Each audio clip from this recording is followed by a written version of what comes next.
Hey there. On today's episode or installment, whatever these things are, of life lessons I've learned that I now know to be true. This one's a big one for a lot of people, and it is this.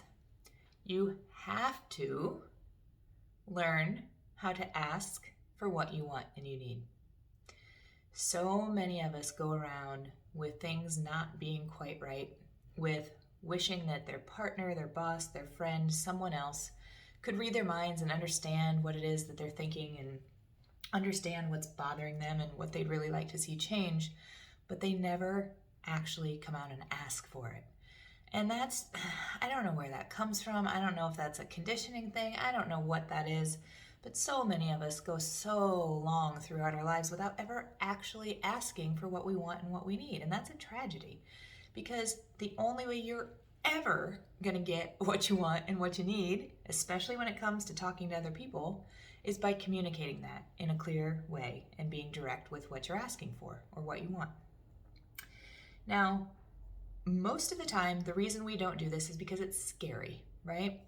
We don't want to sit down with our partner and talk about maybe something that's been wrong in the relationship because we're worried about what's going to happen. Is it going to cause a fight? Are we going to end up breaking up, right? It's, again, just like in previous discussions I've had, we tend to immediately go to the worst case scenario.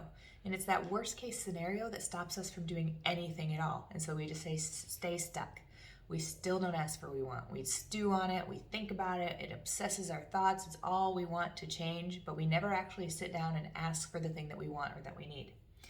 Maybe something is really not right at work, but you haven't yet sat with your boss because you're afraid that your boss will get angry with you and fire you, and then you won't have a job, and then you'll be broke, and then you won't have anywhere to live, and then you'll be, just completely destitute because you want to have this one conversation with your boss.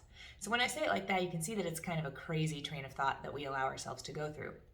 But it really can be a very emotionally fraught, kind of scary thing for us, depending on how much we believe is riding on the outcome of that request, of that discussion we have where we ask for what we want.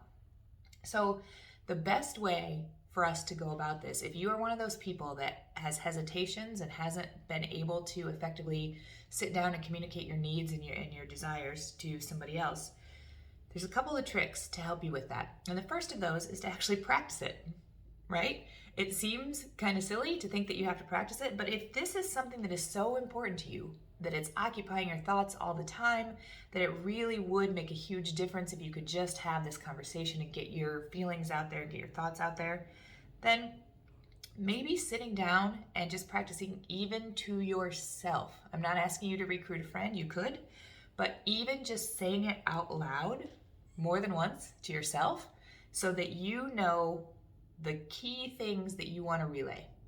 Because once the other person starts going back and forth with us, the conversation can change, right? But if you hear from your own mouth, even to yourself, the 2, 3, 4, 5 key points that you really want to make sure that other person hears, you can start to practice it, just like you would practice a speech or something if you had to make a big presentation. But the other trick is my favorite thing I have ever learned, and it is this. Communication, both giving and receiving, is nothing but an exchange of information. You're like a radio antenna. When somebody is speaking to you, all you're doing is picking up what they're saying to you. You don't have to get emotional about that. You don't have to let that ruin your day. You don't have to allow somebody to make you feel bad.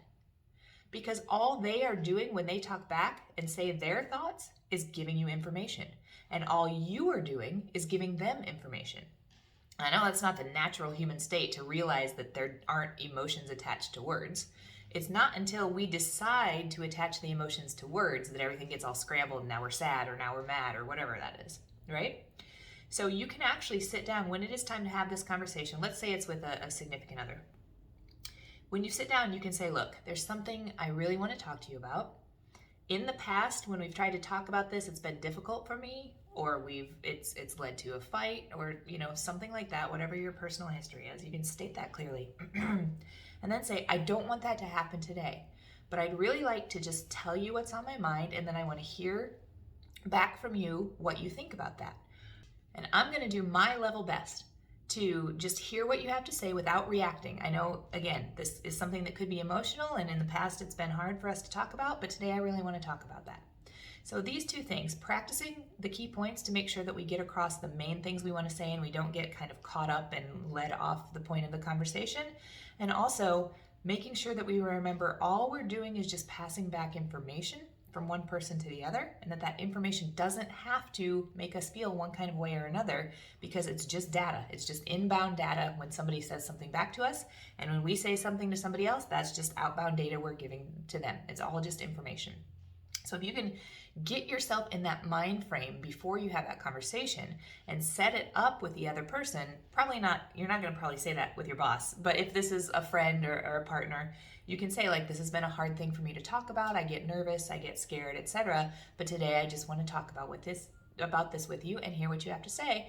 It can really go a long way to allowing you to speak your mind and eventually actually getting the things that you want and you need in your life.